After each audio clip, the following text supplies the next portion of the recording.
మోదీ, చంద్రబాబు, పవన్ కళ్యాణ్ ప్రజా వ్యతిరేక విధానాలను అవలంబిస్తున్నారని సిపిఐ రాష్ట్ర కార్యదర్శి గుజ్జుల ఈశ్వరయ్య విమర్శించారు. శ్రీకాకుళంలో జరిగిన సిపిఐ జిల్లా జనరల్ బాడీ సమావేశంలో ఆయన మాట్లాడుతూ రైతులు, కార్మికులు, పేదలు, యువత సమస్యలను ప్రభుత్వాలు పట్టించుకోవడం లేదన్నారు. కేంద్ర విధానాలకు చంద్రబాబు, పవన్ కళ్యాణ్ వంత పాడుతున్నారని ఆరోపించారు. ప్రజలపై భారాలు మోపితే సిపిఐ ప్రజలతో కలిసి పోరాటాలు చేస్తోందని హెచ్చరించారు. నరేంద్ర మోడీ గారు ఢిల్లీ కేంద్రంగా ఎర్రకోట దగ్గర జెండా ఎగరేసి జాతీయ పతాకాన్ని జాతికంతా పిలిపిస్తున్నాడు.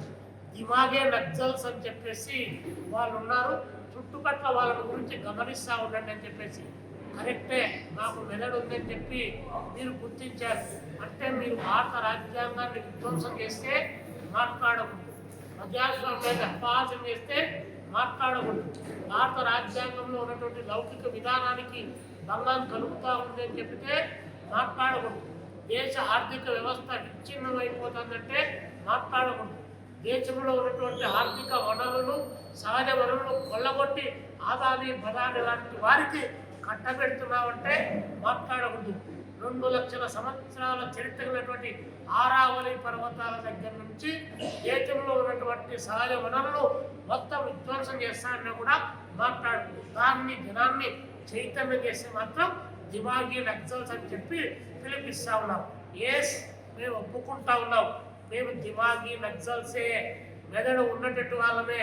నువ్వు ఆ మాట అన్న తర్వాత దేశంలో జస్ట్ ఓన్లీ 3 daysలో 2,60,000 మంది ఈరోజు 2,60,00,000 మంది ఈరోజు దానిపైన ఆన్లైన్లో వచ్చారంటే మరి ఈ ప్రభుత్వం పైన ఎంత పెద్ద ఎత్తున వ్యతిరేకత ఉందో నరేంద్ర మోడీ గారు గుర్తు పెట్టుకోమని చెప్పేసి మేము తెలియజేస్తున్నాం.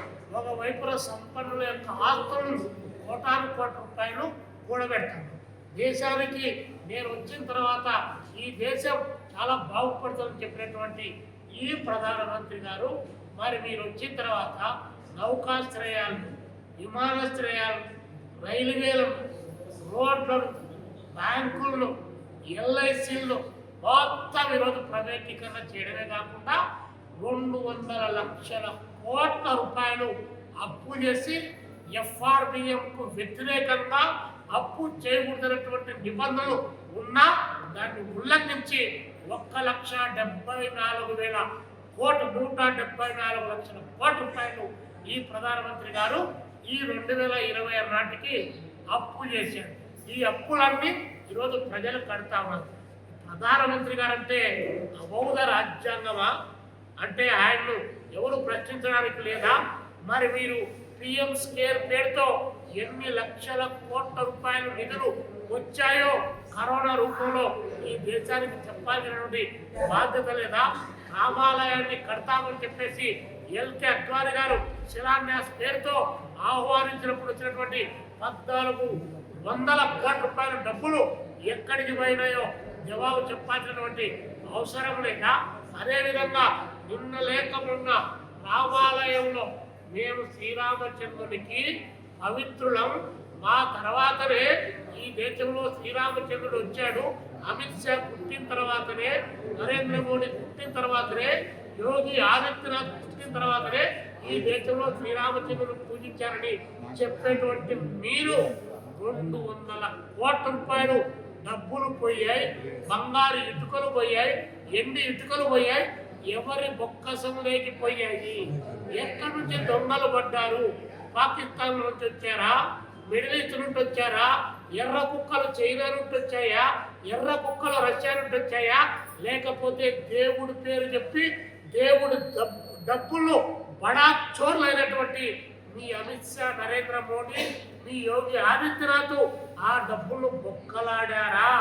ఈ దేశ జనానికి మీరు జవాబు చెప్పరా అని చెప్పి భారత కమ్యూనిస్ట్ పార్టీ సిపిఐగా మేము అడుగుతా ఉన్నాం. ఇక్కడ చంద్రబాబు గారు ఇక్కడే భోగాపురం ఎయిర్పోర్ట్ దగ్గరికి వచ్చి ఒకలమారి ఏడుపులు ఏడ్చి ఆయన పవన్ కళ్యాణ్ గారికి, నరేంద్ర మోడీ గారిని అన్నారట, అందుకని కళ్ళల్లో నీళ్లు సుడులు తిరిగాయంట. వంశధార నాగావళిని అనుసంధానం చేయకపోతే ఈయన కన్నీళ్లతో అనుసంధానం చేసినట్టు ఆయన బిల్డప్ ఇస్తా ఉన్నాడు. ఎందుకు ఏడిచావయ్యా? 22 మంది విద్యార్థులు ప్రాణాల బలిదానం చేసుకున్నటువంటి నీటి విద్యార్థులు చచ్చిపోతే ఏడవలేదే. అక్కడ కర్నూలులో 20 మంది సజీవ దానం అయితే బస్సు యాక్సిడెంట్లో ఏడవలేదే.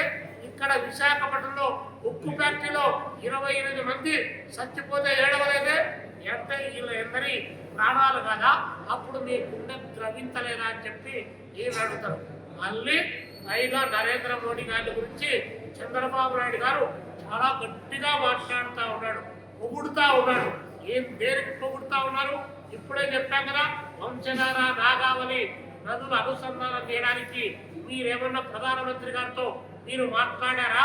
లేకపోతే అక్కడ మన పక్కనటువంటి విజయనగరం జిల్లాలో ఉన్నటువంటి రబ్బర్ డ్యాము, అదేవిధంగా ఒరిస్సాకు అనుకున్నటువంటి తగు పైన మీరు మాట్లాడారా? లేదు, ఈ ప్రాంతంలో ఉన్నటువంటి అప్సోర్ ఏదైనా పూర్తి కావడానికి మీరు మాట్లాడారా? ఉత్తరాంధ్రకు ప్రత్యేక ప్యాకేజీ కావాలని చెప్పి మీరేమైనా మాట్లాడారా?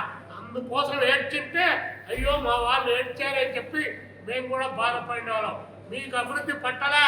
మీరంతా కేవలం బాబు గారిని నరేంద్ర మోడీ గారు పొగుడుతాడు, నరేంద్ర మోడీ గారిని బాబు గారు పొగుడుతారు, వీళ్ళిద్దరిని మన లోకేష్ బాబు గారు పొగుడుతారు, వీళ్ళ ముగ్గురిని పవన్ కళ్యాణ్ గారు పొగుడుతా ఉన్నారు తప్ప రాష్ట్రానికి ఏమొచ్చింది, ఏమి సాధించాం? ప్రత్యేక ప్యాకేజా, ప్రత్యేక హోదానా, లేకపోతే బుందేల్ఖండ్ తరహా ప్యాకేజ్ ఏమైనా ఈ ఉత్తరాంధ్రకు ఆ రాయలసీమకు ఏమైనా వచ్చిందా? మరి ఇలాంటి చేయకుండా మాది డబుల్ ఇంజన్ సర్కార్ అంటే డబుల్ ఇంజన్ సర్కారే. ఈ రాష్ట్రంలో డబుల్ ఇంజనే, అక్కడ ఒరిస్సాలో డబుల్ ఇంజనే, అక్కడ ఢిల్లీలో డబుల్ ఇంజనే.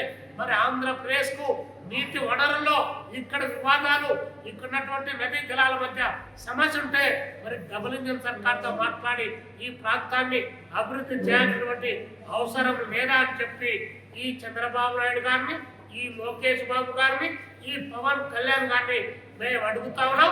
అందుకనే ప్రజలకు పిలిపిస్తా ఉన్నాం. కేంద్రంలో రాష్ట్రంలో పరిపాలన విధానాల్లో మార్పు రావాలి. ఆ మార్పు కోసం బదలావో జరూరీ హై అని చెప్పి పిలిపించి ఢిల్లీలో సెప్టెంబర్ 1వ తారీఖు రామ్లీలా మైదానంలో ప్రజాయుద్ధాన్ని ప్రకటించబోతున్నాం.